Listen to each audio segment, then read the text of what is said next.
আসসালামু আলাইকুম। আমার বাসায় একদম পছন্দের একটা চাপটি আমরা সবসময় প্রায় বানায় খাই। চাপটিটা শুরু করতেছি।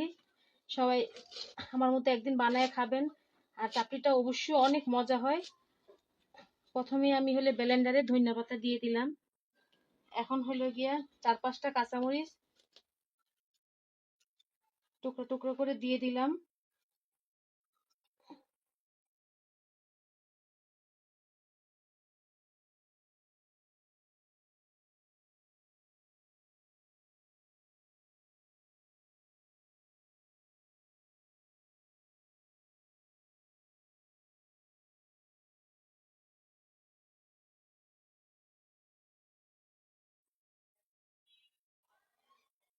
সাথে একটা পেঁয়াজ কুচাইয়া দিয়ে দিব।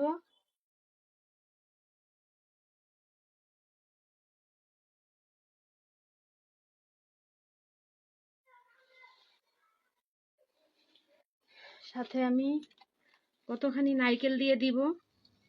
চাপটিটা বানাইতে আপনার মেন লাগবে নারকেল। নারকেল দিয়ে দিলাম কতখানি।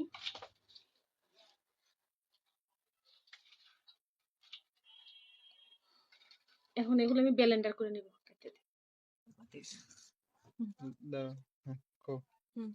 এখন আমি সামান্য একটু পানি দিয়ে দিব নারকেলটা ব্লেন্ডার করার জন্য, আর ধনিয়া পাতা কাঁচামরিচটা। এখন আমি ব্লেন্ডারটা করে নিচ্ছি।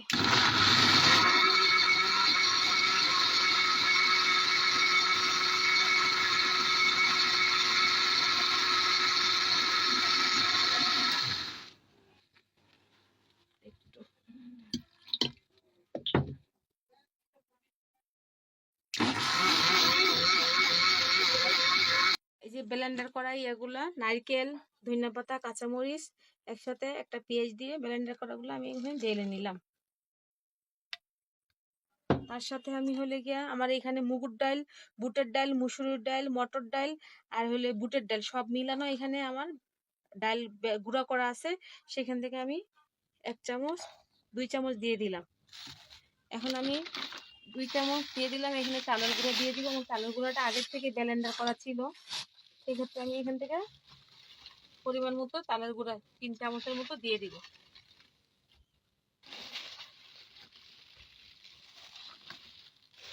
তার সাথে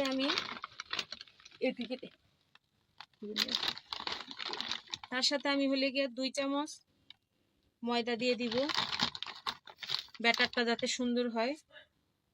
এখন আমি সুন্দর করে ব্যাটারটা মাখাই। এখন একটু আমি সামান্য পরিমাণ তেল দিয়ে দিব, যাতে বানানোর সময় এগুলা কোথাও না লাগে, যাতে চাপড়িটা যাতে সুন্দর করে হয়।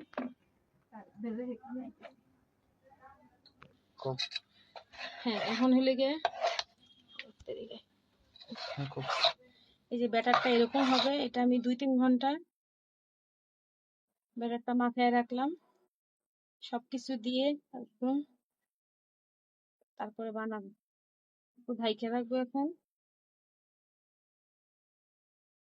আপনারা চাইলে সামান্য একটু পরিমাণ একটু চিনিও দিতে পারেন।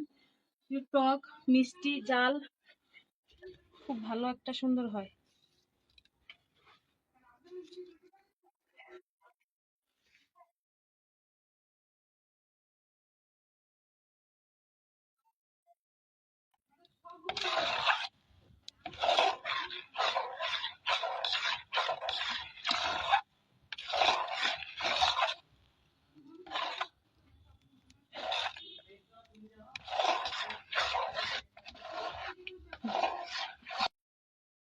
এই চাটনিটা রেডি করার জন্য আমি নারকেল নিছি, 2টা ধনিয়া পাতা দিছি, 2টা কাঁচামরিচ, একটু লবণ দিছি, সামান্য একটু চিনিও দিছি। এখন আমি এটা ব্লেন্ডার করে নিব।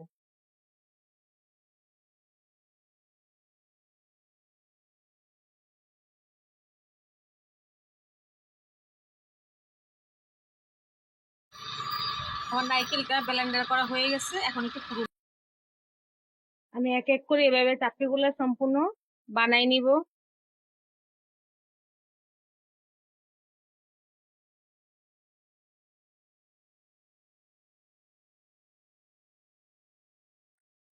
এভাবে আমি প্রত্যেকটা চাটনি এভাবে করে বানায় শেষ করব। এভাবে করে আমার প্রত্যেকটা চাপটি এভাবে করে আমি বানাই নিলাম।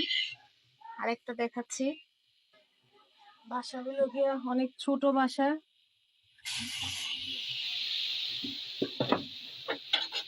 এভাবে করে আমি প্রত্যেকটা চাপটি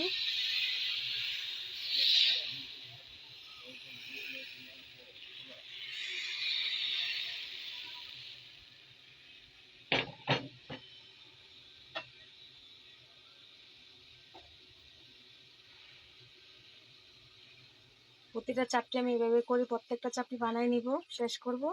সাথে আমি হলে গিয়া নারকেলের কিভাবে চাটনি করি, আমরা কিভাবে বানাই খাই, সেটাও আপনাদের সাথে শেয়ার করব।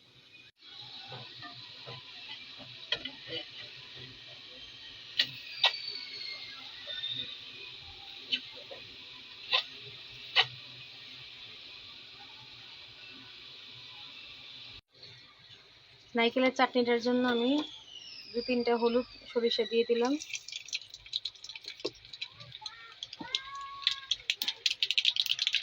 সাথে 2টা কাঁচামরিচ দিয়ে দিলাম।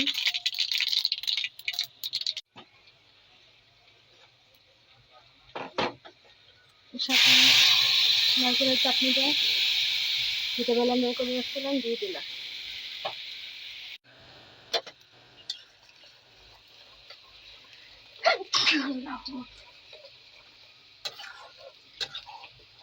আমি একটু তেলে ভাইজা নিব, কারণ হলো গিয়া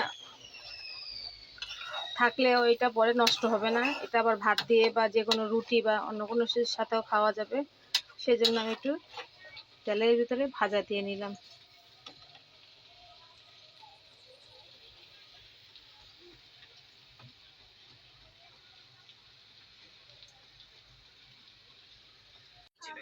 আমার মজাদার চাটনি এবং হলো গিয়া চাপটি বানানো হয়ে গেছে। আপনারা আপু সবাই মিলে একদিন বানায় খাবেন। আমিও বানিয়েছি, অনেক মজা এবং টেস্ট হয়েছে। আমরা সবাই খেয়েছি, আপনারা অবশ্যই খাবেন। আল্লাহ হাফেজ।